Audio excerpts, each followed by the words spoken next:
지금 일본이 쓰나미 이후에 국가 지도력에 아주 위기에 와 있습니다. 전번에 잠시 말씀드렸지만 간 나오토라는 사람이 원자력 발전을 아예 안 할, 앞으로 없애는 방향으로 가겠다 하는 이런 선언을 지금 하고 있는데 뒷감당을 못하고 있습니다. 그럼 원자력 발전 안 하면 뭘로 발전하느냐? 다른 대체 에너지를 아무리 합쳐도 20%밖에 충당이 안 된대요. 그래서 지금 기업하는 사람들이 아주 난색을 보이고 있습니다. 원자력 발전을 안 하면 그걸 뭘로 해야 되느냐? 풍력, 태양력, 이런 가지고로 뭐 몇 %밖에 안 나올 수 없고, 아마 석탄, 석유로 해야 될 겁니다. 석탄, 석유. 석탄, 석유로 원자력 발전을 대체하면은 코스트가 높아집니다. 그 다음에 이 탄산가스 발생이 많아지는 거죠. 지금 지구온난화 때문에 탄산가스 발생량을 줄여야 됩니다. 줄이지 않으면 인류가 돌이킬 수 없는 지향으로 갈 것이다. 또는 일부 학자들이 이미 늦었다. 지금 탄산가스를 줄여도 앞으로 기온이 3도, 4도도 계속 올라간다. 이렇게 되면은 지구 환경 생태계에 돌이킬 수 없는 영향을 주기 때문에 이미 늦었다고 하는 사람도 있습니다. 이런 판국에 가장 탄산가스 발생량이 적은 원자력 발전을 포기하고 석탄, 석유로 돌아가겠다는 이런 정책 선택을 하는 자가 지금 일본을 이끌고 있습니다. 일본. 마침 오늘은 7월 25일이니까 포스담 선언이 1945년 7월 26일에 있었어요. 26일. 포스담 선언 하루, 기념일 하루 전인데, 우리가 포스담 선언하면은, 이렇게 기억을 합니다. 포스담이라고 저 베를린 바로 옆에 있는, 고도, 아주 오래된 도시에서, 3대 전성국 대표가 만났습니다. 처칠, 영국의 처칠, 프랑클린 루즈벨트는 죽었고, 트루만 대통령, 그 다음에 스탈린, 이 세 사람이 1945년 7월에 만났습니다. 그래서 이때 이미 독일은 망했고 일본이 하나 남아 있었습니다. 일본을 어떻게 이기고 정부 질서를 어떻게 관리할 거냐 하는 것을 의논을 합니다. 그해 초에 있었던 얄타 회담, 얄타 회담 때도 처칠, 루즈벨트, 스탈린이 만났는데 그 3거두가 다시 만났는데 루즈벨트 대신에 트루만이 있었어요.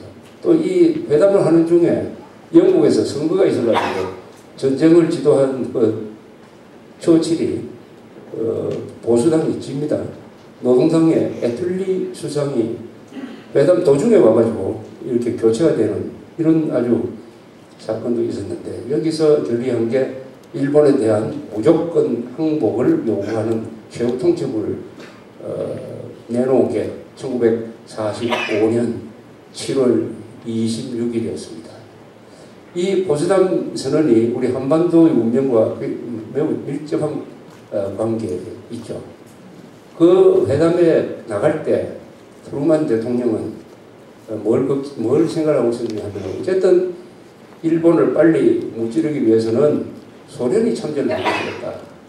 소련 참전을 얄타 회담에서 보장받았지만 한 번 더 확인하는 것이었습니다. 소련군이 만주에서 관동군을 치는 이 전쟁을 재확인하는 것이었습니다. 포츠담 선언을 하는 도중에 원자 폭탄 개발해가지고 지상 핵실험입니다. 지하 핵실험이 아니고 뉴멕시코주에서 지상 핵실험을 해서 성공했다는 보고를 트루만 대통령이 받습니다. 그래서 요리상 스탈린한테도 알려줘야 되겠다. 영국은 뭐 거의 공동 개발했으니까 알고 있었고, 그래서 회담장에 나왔을 때 스탈린이 저 창 쪽에 서 있는 걸 보고 트루만 대통령이 다가가서 아주 사소한 일인 것처럼, 지나가는 말인 것처럼 우리가 신무기를 개발했습니다 라고 이렇게 턱 던져요. 그럼 스탈린이 그 이야기 듣고 별 관심 없는 것처럼 해서 지나가 버립니다. 트루만은 동맹국한테 알려줬다는 이런 이제 변명거리를 하나 만드는 건데, 스탈린은 모른 척 했어요. 관심 없는 척 했어요. 그러나 스탈린은 간첩을 통해서 그 뉴멕시코주 로스 알라모스에 있는 원자탄 개발하는 거기 안에 바로 간첩이 있었어요. 소련 간첩을 통해서 관이 알고 있었습니다. 그래서 이미 대응 개발을 시작을 한 단계에 있어요. 그러나 모른 척했습니다. 모른 척. 일부에서는 루만 대통령한테 이제는 이 신무기가 개발되어지니까 굳이 소련한테 매달릴 필요 없다 하는 이런 이야기를 하기도 했습니다만은 아직도 이 원자 폭탄이 어느 정도 위력을 발휘할 것이냐 또는 과연 터질 것이냐 하는 데 대해서 의문이 많았던 것입니다. 그래서 원자 폭탄 부품을 이렇게 분리를 해가지고 배로 가지고 인디펜던스라는 그 순양함을 가지고 지금 사이판 옆에 있는 티니안 섬이라고 아주 납작한 섬, 거기에 B-29 기지가 있었어요. 거기에 이제 수송을 해가지고 거기서 다시 재조립을 해가지고 히로시마를 향해 출발한 게 1945년 8월 6일이죠. 8월 6일. 그날 아침에 투하를 해서 바로 현장에서 한 7만 명이 죽었습니다. 그랬으면은 일본이 바로 거기서 항복을 결심해가지고 통보를 했으면은 소련이 참전하지 못했을 것이에요. 그러면은 한반도는 소련이 들어오기 전에 그냥 이 해방이 되는 바람에 아마 분단이 안 됐을 가능성이 있습니다. 분단이 안 됐을 가능성이 있습니다. 그 전부터 일본 집권 세력 안에서는 전쟁을 끝내야 된다는 이야기를 하는 사람들이 주로 민간인들이 생기기 시작을 했습니다. 그러나 군이, 특히 육군이 딱 권력을 잡고 있었기 때문에 말을 함부로 못해요. 말을 함부로 못했어요. 그런데 원자폭탄이 딱 떨어져 버리니까 천황부터가 야, 이런 식으로 하다가는 민족이 망하겠구나. 일본 민족이 망하겠구나. 이런 표현을 했습니다. 그래서 이 항복하는 쪽으로 이야기가 진행이 됩니다. 진행이 되는데 한 일주일 정도 걸렸습니다. 바로 단안을 탁 내리지 못하고 이 말을 잘못 꺼냈다가는 이 항복을 거부하는 군인들한테 암살될지도 모르니까 그런 기다리는 차에 원래 소련군은 8월 한 11일쯤 개전을 할 생각을 갖고 있었어요. 그러나 군대를 끌어모은다고 시간이 걸렸습니다. 한 150만 명 이상을 저 독일 전선에서 시베리아 철도를 통해서 이 만주로 직결시키는 일이 보통 일이 아니죠. 그거 수송한 데만 해도 몇 개월 걸리는 거였습니다. 그래서 한 200만 정도를 모았다가 쳐들어온 게 8월 9일이죠. 8월 9일. 바로 그 8월 9일 날 또 나가사키에 또 한 방 또 맞았어요. 이래서 바로 그날 비로소 일본이 항복을 결심합니다. 항복을 결정해가지고 미국한테 통보를 해요. 일본 내에서 항복하는 데 있어서 제일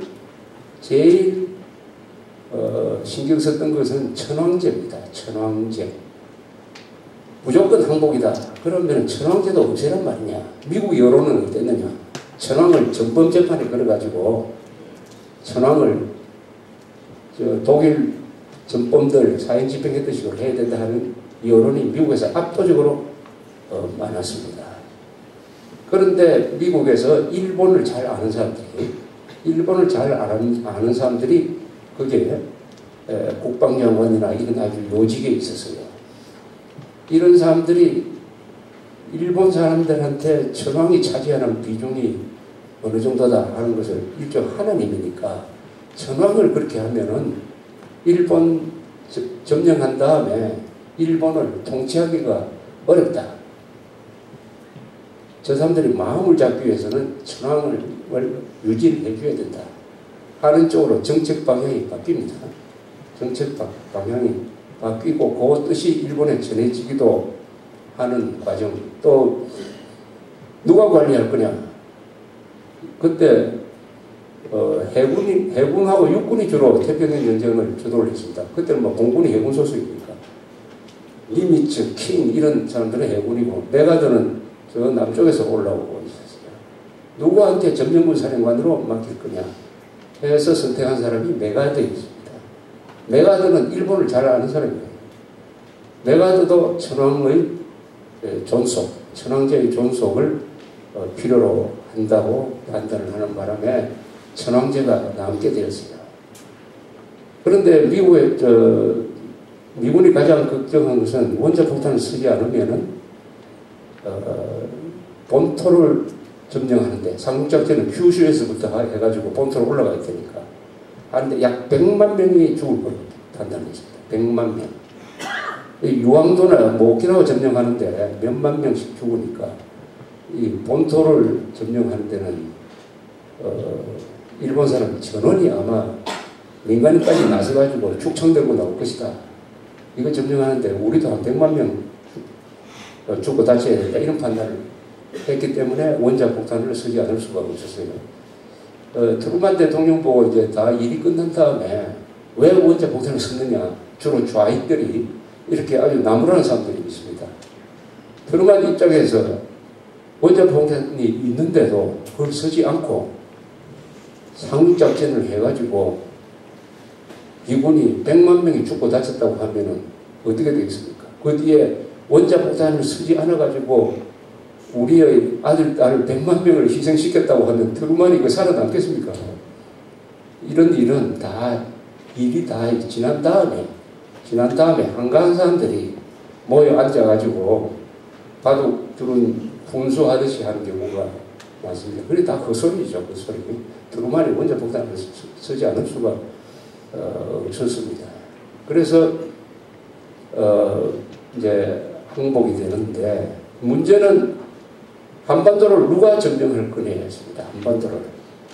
한반도를 점령하는 군대로서는 가장 가까이 있었던 것은 소련군이 이미 8월 9일부터 내려오기 시작을 해가지고 함경북도 지역에 진입을 한 단계였어요. 8월 15일. 어떻게 이 한반도의 점령 기준을 만들 거냐. 그것도 순간적으로 결정이 됐죠. 그 장교 두 사람, 한 사람은 딘 러스크라는 사람이고, 한 사람은 본 스틸이라는 사람입니다. 둘 다 한국하고 영향이 그 뒤에 많이 끼쳤고, 인연이 많죠. 딘 러스크는 그 뒤에 국무장관이 됐고, 본 스틸이라는 이 대령은 그 뒤에 주한미군 사령관으로 부임한 적이 있습니다. 이 두 사람이 지도를 보고 38선이 맨 가운데 있으니까 38선 그어가지고 북쪽은 소련, 남쪽은 미군이 점령하는 걸로 하자. 그래서 스탈린한테 통보를 합니다. 스탈린이 즉각적으로 받아버립니다. 스탈린이 그 별 생각도 안 하고 안 한 게 아니죠. 자기 계산이 있었죠. 그걸 받아버려요. 그때 미군은 오키나와에 있었어요. 그 미군이 한국에 오려면은 한 달 정도 기다려야 됩니다. 그때 소련이 우리가 뭐 편리하니까 저 부산까지 나가서 점령을 하겠습니다 라고 했으면은 미국이 어떻게 할 방법이 없어요. 그러나 스탈린은 미국을 매우 두려워하고 있었습니다. 당시에 첫째 원자폭탄을 갖고 있었죠. 또 소련군이 그때 사용하던 뭐 자동차 무기 중에 상당 부분은 미국으로부터 받은 원조였습니다. 원조. 그래서 미국의 제의를 거절할 수가 없었을 것입니다. 동시에 여기에 양보를 한 다음에 홋카이도는 소련이 나중에 분할해서 통치하는 걸로 할 생각도 가지고 있었다고 합니다. 그래서 기적이 일어났죠. 간단하게 소련군 치하로 들어갈 한반도가 그나마 38선 이남이 미군 진주로 해서 살아남았습니다. 미군 진주로 해서. 그래서 오늘 여러분들이 지금 여기에 살고 있는 겁니다.